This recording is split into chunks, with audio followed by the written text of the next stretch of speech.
We have done regressors and classifiers and data analysis.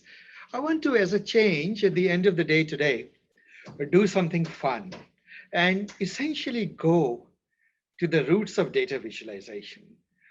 I mean, data is something people have visualized, make figures since, I suppose, ancient times.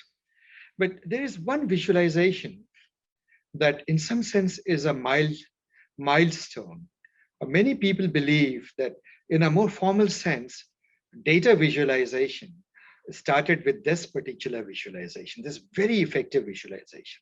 It didn't start with it, but it sort of came into its own. That's when it got importance or relevance or was noticed. This has to do with the story of Florence Nightingale, who was an exceptional person. Most of you know the history of or the life of Florence Nightingale. In case you don't, in a very succinct form, it is as follows. She came from a fairly aristocratic background, affluent background, and one fine day she was on an estate under a tree and the sun was shining, and she, in her words, she felt that she heard a calling to go set forth into the world and help people and do something. I don't know the precise wording of that. She is a woman who is unusual. Um, a person of, she's called the Lady of the Lamb, as this picture shows, or the Angel of Mercy, and many things. She was generally unusual combination of two things: a very compassionate heart and a very analytical mind, a true data scientist mind. She went. This was the 1854. There was a Crimean War between England, I suppose, France, and Russia. Russia was the enemy side. She went to the war because she heard of people getting wounded, soldiers getting wounded, and she wanted to help. When she went there, she opened a camp, a hospital kind of a thing for the wounded and the ill. And the remarkable thing is, instead of serving only the British side or her side of the battle or the war, she instead opened a camp and she would bring in people, the soldiers, from both sides, and she would apparently take care of them equally well, nurse them and bring them back to health, the soldiers of both sides. Obviously an unusual character with great humanity. But amongst her qualities was she used to carry notebooks wherever she went. Whatever she would observe, she would measure. She had the qualities of a data scientist and she would record. What she recorded in the Crimean War, which was from 1854 to 1856, is this sordid fact that, a very unusual fact. One would imagine you go to a battle, you would die of battle wounds. You'd get killed by something, by a bullet or something like that. What she found instead was that most people died not of battle, but from disease. The unhygienic conditions of caring for the ill, the sick. And they died from that. And this she tabulated in her data, which has only, I believe, 23 or 24 rows, 24 rows, literally for 2 years that the battle went on. And she has those records. She said, this is the date, this is the month, this is the year. This is the size of the army. These are how many people have died from disease, from wounds, and from other causes. And then, of course, from that, she derived the disease rate, wounded rate, and other rates. But the data in its entirety is here. I've just given the raw data. In its entirety is this table of 24 rows. The most important thing is this is the size of the army. These many people died of disease, these of wounds, etc. In every row, you notice, of the 3 causes of death, disease, wounds, and others, disease seems to far outnumber wounds in almost all situations, except I believe one somewhere. This row, in which the number of people who died of disease is less than the number of people who died of wounds. But in every other situation, it seems to be the other way around. This is quite a remarkable fact. And if you think about it, this fact says it all. But what is the value of data visualization here?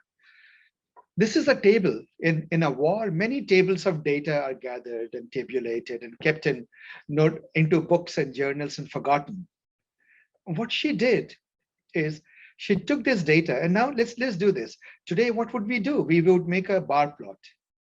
Causes of death based on the mortality reasons, disease, wounds, and others for each of the year. So I plotted it out as a this thing sort of bar chart, which would be the most natural thing to do if you were given this table of data. Bar charts are very clear. They show the ratios. Do you see the proportion? How many more people die from disease compared to wounds? It really brings home the point. Asad, I have a question on this point. Yes. So what is the data.plot.bar? Because I believe that's a pandas plot, but we're what pandas has done recently, this is in the last, I suppose, in a while, is they have integrated with all these backend plotting libraries. Matplotlib is the default, but you can stitch in Plotly, you can stitch in Bouquet, and there are many other competing plotting libraries. Altair, and so forth. And so what you can do is you can just say, given a data frame, you can say plot. And whatever the backend library that you're using will kick in. So like at this moment, by default, it is Matplotlib. So, and by the way, it's very easy. It's just a setting to change it to Plotly or Bouquet or Altair or something else, or Vegas. So here I do that. And bar, plot.bar, it is the same as saying Matplotlib's plt.bar. Exactly the same thing. I think, does that answer your question? Yeah. But the beautiful thing is that at this moment, it's still in development, I would say. It's not fully fleshed out. But to the extent that it is there, it gives you a unified picture over these backend libraries. And so you can just, just change one setting and go from Matplotlib to Bouquet or to anything else, which is a great win because, you don't have to learn the syntax of each of those libraries. You can just stay with data frame. Right? So that's the advantage of doing that. So I did that just to illustrate the point that you can do that. So a slightly different question, it's probably obvious over here, but say you had different backends, right? Yeah. And you did this what's it, bar.plot, right? What would be shown? Would there be extra information shown versus just the part of display and all? Where would the difference be? Like over here, say Bouquet and all, would there be something extra added? Yeah. So for example, Bouquet or Plotly, they add interactivity. Okay. You can zoom in, zoom out, highlight, do tip over, mouse tips. Those things cut in. And in fact, you can take this as an example. Just change the backend. Go to support vectors common and then go and change the backend to Bouquet. Or whatever, or you can do it manually here, like add one line of code, and you can literally see that the plot changes. I see. But is there like other extra information that? Yeah, not so much information, but they make it more interactive. See, all of these libraries, what they value they're giving is, see, the root is Michael Bostock's D3 library. Right. So on top of that, there are all of these projects people have created, like Plotly, which under the covers writes the thing. Altair, for example, sits upon Vega Lite. What does Vega Lite sit upon? It sits also upon D3. So things like that. I see. Right? D3 is sort of almost the gold standard for data visualization, but it's in JavaScript. I see. Yeah. So if you were to choose them, we should probably just like forget Matplotlib. Is that what we would suggest? I would not say that. A lot of people say that. And in fact, that's a message I'm bringing. Remember the story that I keep narrating, that magic is never in the shiny toys. Correct. Magic is in using whatever tools you're very comfortable with, right, but then pushing it, take piece by piece, systematically working at it to get what you get. I see. And I wanted to make exactly the point. So thanks for asking this question. So yes, if you change to Plotly, Bouquet, Altair, Vega or something, this will look prettier. Right? We'll have interactivity, but ultimately this is what it will look like with some bells and whistles. Right. Suppose, so now ask this question. Look at this plot that Florence Nightingale made. This is the famous diagram that she showed to Queen, I believe, Queen Victoria. Right? Was it Victoria or Queen Elizabeth? I believe it's Queen Victoria. Anybody please correct me. 1856, what it would be, Queen Victoria or Queen Elizabeth? They keep on repeating. That's true, they keep on alternating. So I think None it of was, us were there. go ahead, Kate. None of us were there, so None we'd of us have to were, look yeah. it up. Anyway, so she took it to the Queen of England, and who took it very seriously. And out of this came, she got funded. She opened the first modern hospital, and many good things happened. Nursing as a profession really caught momentum then. Before that, the nurses used to be, ex-convicts and things like that. Right. So now let's look at the value of this. You could argue, for example, Kate especially come from Edward Tufte and so forth, from a pure clarity perspective, you would agree that this is a lot more complicated diagram than a simple bar chart like this, isn't it? The bar chart shows proportions much more clearly. It is obvious. There's an obviousness to it. So there is a question that what is the place of art in telling a story? When you tell a story, it is obvious, but it is also bland. Have you served? Like, have you managed to reach out to your target audience and conveyed something? What Florence did, in my view, and this is, by the way, my subjective view, is that when she, I mean, of course, she knew about bar charts.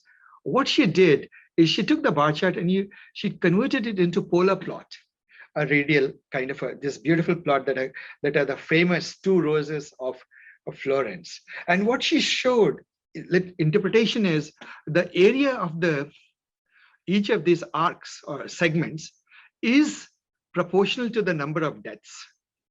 Blue is the number of deaths from disease.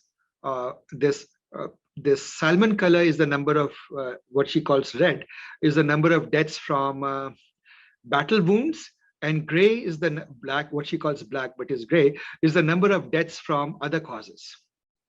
So when you look at this graph, the first thing that shocks you is the number of people who seem to be dying of battle wounds is almost insignificant from the large number of avoidable deaths. Why should people be dying of just disease in a battlefield, right? Or in general, why should they be dying just like this, right? And it completely sort of stands out. It does stand out here also, right? But here, I don't know, something very haunting about this picture. And of course, it got a lot of attention. In fact, today we say Nightingale, many people consider as the sort of the pioneer in data visualization. Many of you know that there are magazines named after her. In fact, medium.com has an entire magazine, online magazine for data visualization. I encourage you to visit it frequently and read articles in it. The magazine is literally called Nightingale, right? And of course, if you are ever in a nursing profession, you know that you consider her to be the founding person of modern nursing. So tremendous influence, and and historic value to one diagram. So what we will do as a fun exercise is ask, well, can we draw this plot? When you draw this plot, the first thing that occurs to you is, oh, matplotlib is so boring. I don't think we can draw anything like that. You look at the library, it has bar charts and pie plots and this and that. And you wonder, how would we draw something like this using matplotlib? You would want to go to some fancier library, right? What I want to do though is see if we can do this, come very close to this using nothing but matplotlib. Let's give it a try. And so here we go. First, what we do is we take, remember that she has two roses, one for each year. So I also divide the data into two parts. So whenever, see, this is a divide and conquer, guys. Whenever you see a complex visualization or you're creating one, break it up into little projects, tiny little pieces. Each of the piece would be easy and then layer them together. So first thing you do is, this is our starting place. The question is, from here, how do we go to here? That is our goal. This is our starting place. So first thing we do is we divide the data into two parts. One, just as here it is divided, for the first year and for the second year. And then what do? Let's plot them side by side. We achieved one milestone, halfway stone. So now we have two plots. right? Nothing magical here, but we just broke it up. And actually, I should have given the title, the year, but I didn't. I'll fix this. A date, this is the date. Now what do? We take this plot, it is a linear plot, and let's wrap it around the wheel, right? Wrap it around a radial axis, polar coordinates. So to do it as polar coordinates is easy. How many? 1, 2, 3, 4, 5, how many? 12. There are 12 segments, 12 sets of bars. So we will do the same thing. You take the data, and like I made it more general, you say, how many instances are there? Well, of course, the answer will be 12. And what is the width? I divide how wide in terms of angles, radians, how wide should each of the segments be? Well, 2 pi is the total circle. So you divide 2 pi, you probably know, right? 2 pi is the total in radians. It is the full circle, angle of the full circle. So you divide 2 pi by n, which is 12. And so you get how much angle in radians you should give to each of the bars. Once you have that, then I just divide it into these things, these 12 bars. And what do? I start plotting it. I first plot the disease. I say, okay, here we go. Now what happens is you have to be careful. She says in her notes that the area should be proportional to the number, let's say disease. So you can't make the height, the bar plot of Matplotlib takes the x, the location along the x-axis, and then the y, the height. But height cannot be the disease because you're looking at the area. If you're looking at the area, the area is radius squared, theta r squared, right? So a little bit of geometry is theta r squared. So what you need to do is, if r squared should be proportional to that value, then r should be square root of that value, isn't it? The height should be square root of that value, which is what I do. This is one of the things you have to remember to do. And then why did I multiply it by 20? Just so that to make it look big and large, nice, to scale it out. So I did that. The rest of it is very simple. If you think of it as simple vertical bar chart rather than a circular one, the rest of it makes sense. Color, edge color, line width. These are all beautifying things, right? What does the patch color do? I noticed that in her plot, there is no the background color is there. Do you see this? Now I went looking for this background color in the color wheel, and I realized that this color that I could find here is here. I found that the color, the closest I could find in the color wheel is this. It is basically somewhat like peach color. Would you agree that this looks rather peachish, close to peachish, right? So I found a color match, and so I made the background. This is how you do the background of in Matplotlib. You have to get the patch. Patch contains the aesthetic elements, and you set that particular patch's aesthetic element, face color, you set it to this. Then you remove the X and Y ticks, because in her case, you don't see XY tick marks. So I removed those, reset to 0, removing the ticks. And then I did one extra. I put the gray colored wheel because I felt it would be good to have the grid marks. Grid marks help you understand things. So I've kept the grid marks in the vertical direction only. Then I also noticed that Florence put the name of the month in the picture. Do you notice that February is sitting on top of the bar? Mm-hmm. So what do? We can do that too. You go there and you say, let's put the month there. So there again, you have to go get patches, and for each of them, you pick the height, and then once you have the height, you put it a little bit above the height, 10, 35 units above the height, you put the text. So we got that far.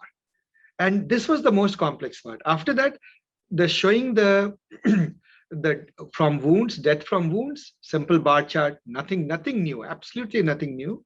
And likewise, death from other causes, absolutely nothing new. So when you look at this thing, you realize that piece by piece, you can bring it all together. And so when you do that, rest of it, adding a legend, setting the size of the font, then I also noticed that, look at this.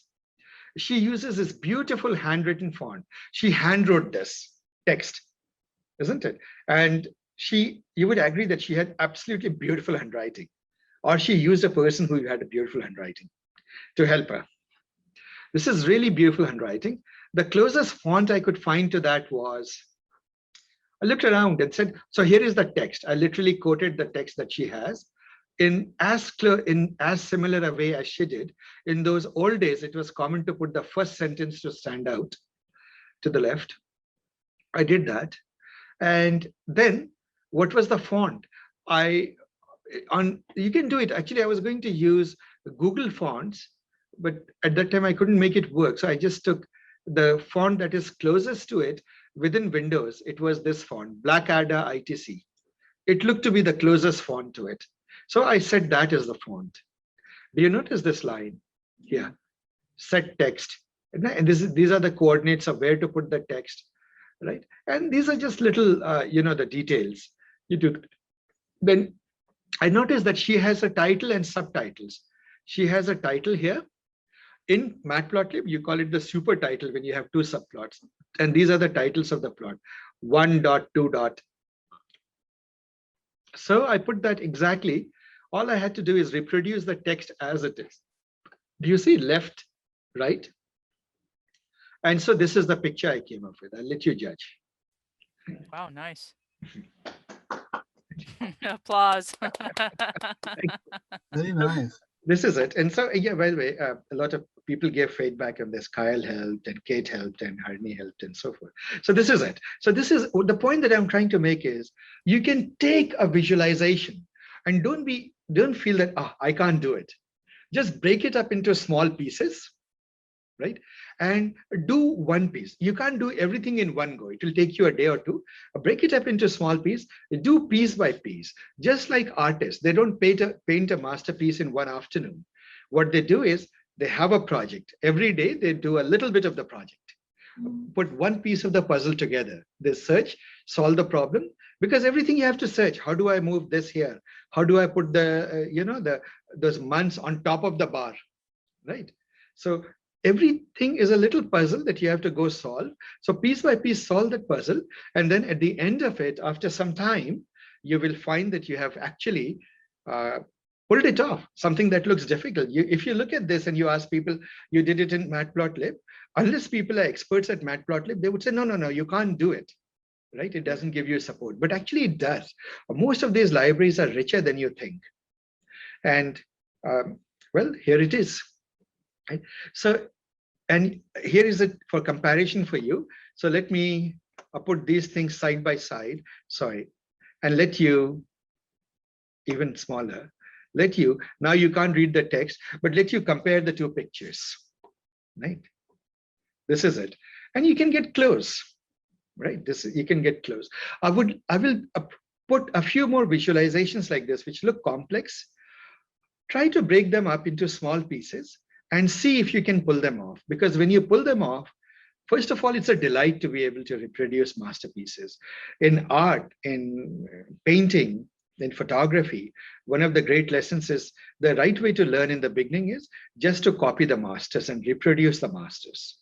You will learn a lot of technique. So let's go find a few great master visualizations that great people have done in the field, and let us try to break them up into pieces, and let us try to reproduce it piece by piece. Let's try to reproduce it. And so that the fourth project that I want to give in this course is a data visualization project. I want all of us to go find a good data visualization, which on the face of it looks a little hard, but it is really beautiful, really has something amazing to say.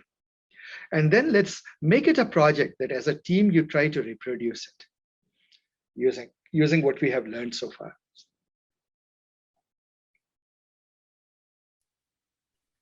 I'd wonder if some of the original colors had faded since she describes this as black, but it looks like gray, but it is also very old. It's very old. My guess is that she's using, color pencils. So you notice that she has dark borders, but the area inside, she paints it lightly. And I think it is with color pencil that she did it. Or maybe pastel, who knows. But it's amazing. You can see the old age, the ream, the fold, where it was folded and so forth. So now I'll tell you, we did it the hard way, like we did it using Matplotlib. There is another library which literally is dedicated to making this radial images, pie charts and so forth. The name of that library is literally pie charts. Use that library and see if you can reproduce it quickly. And that is based on an open source project called eCharts. Another library, Altair, we have used in the past. As a homework, see if you can redo what we did using Altairs. Altair sits upon, obviously, Vegas, which sits upon D3, right? And obviously, in those formats, it will look a little bit brighter, maybe, but you'll get essentially the same thing. So, all right, guys, I would like to now sum up what we learned today. We have about half an hour left, so time to sum it up. Today, we learned about clustering. We learned about pattern recognition. We learned about k-means clustering. We learned how to do it. We learned how to know that we have a good clustering by using WSS. We learned how to hunt for the optimal value of the hyperparameter k, the number of clusters. We learned about the scree plot, the elbow method. Then we did the labs. In the lab, we did the breast cancer data set. We went through the whole analysis of it. Then the lesson there we learned is so much can be figured out just by visualizing the data carefully. So that's that. And then we move forward. Then we learned today, we gave some time to data visualization and creating or trying to reproduce complex visualizations, right? And again, this goes to the fact that data must tell a story. If a story is like, is functionality versus aesthetics. If it is pure functionality, people might not be impressed, right? But if you add aesthetics to it, maybe you lose a little bit of clarity. I've heard some people say, well, this is not as clear as the bar chart, but it certainly adds more interest to your story. And you have to balance the two off, and you have to also look at the audience and see what is it that you want. There are no perfect answers. Some people are purists. They say, no, it should be as simple and as clear as possible, right? But that is one perspective. I tend to believe that aesthetic also matters. Don't one of the principles that Edward Duff says, which I do agree with, I think he calls it the principle of leasting. Don't just put color gradients and fancy flourishes to a thing just for the sake of that. Keep it simple. I believe this Florence's Nightingale's picture has simplicity, but it does have a bit of novelty or interest to it, a bit of art to it. All right, folks, with that word, I would, on that note, I would like to end today. If you have any questions, you can ask.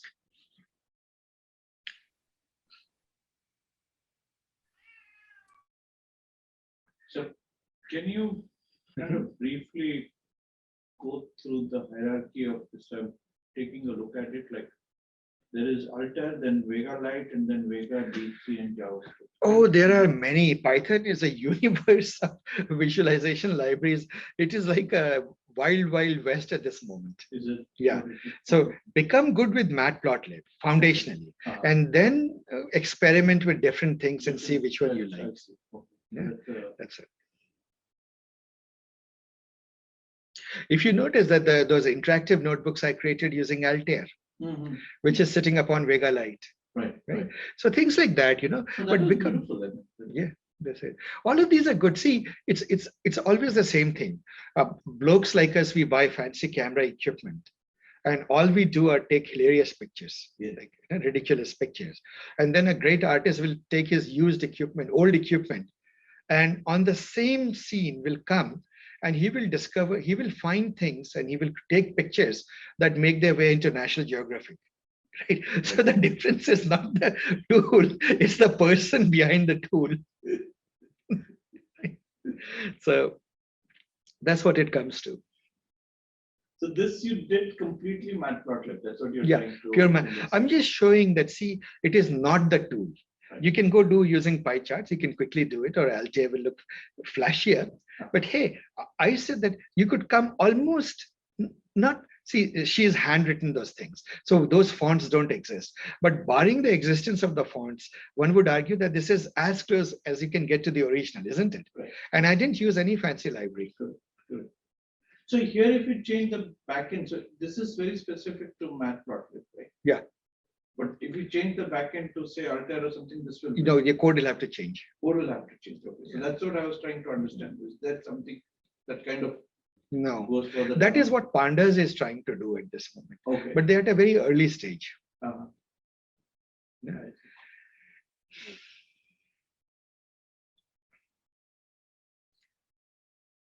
All right, guys. So with that, if there are no other questions, I'll stop the recording. So she actually do it to scale. I mean, She put a lot of effort into it, right? Now, when you look very carefully into our computer-generated image and her image, you notice that at a couple of places she has made very small yes, scaling errors. right. But you can't avoid that. But think about the sheer effort she put into making this. Correct. And first of all, inventing a completely new visualization to begin with. Right. This visualization didn't exist. Right. She dreamt it up, and it instantly became famous as her two roses. And this of a person who had no time to sit at her desk, who was all the time, day and night, serving the wounded and the ill in hospitals. Right? She is literally the lady of the night. And journalists wrote that when everybody would be asleep, she would still be going with her lamp, room to room, and looking after patients. Right? In the late of the night. And such a person found time to then come up with this. I think there was a book out recently about Florence Nightingale, which shows the multiple varied aspects of Florence Nightingale, which is not just nursing. She had like multiple talents. Yes. As well as activism. Tons of activism. Yes. Yeah. She did. Very impressive book. Yeah. She's one of the great people, like one of the great people whose life you look at and you marvel that she accomplished all of it in one person, right? In one life.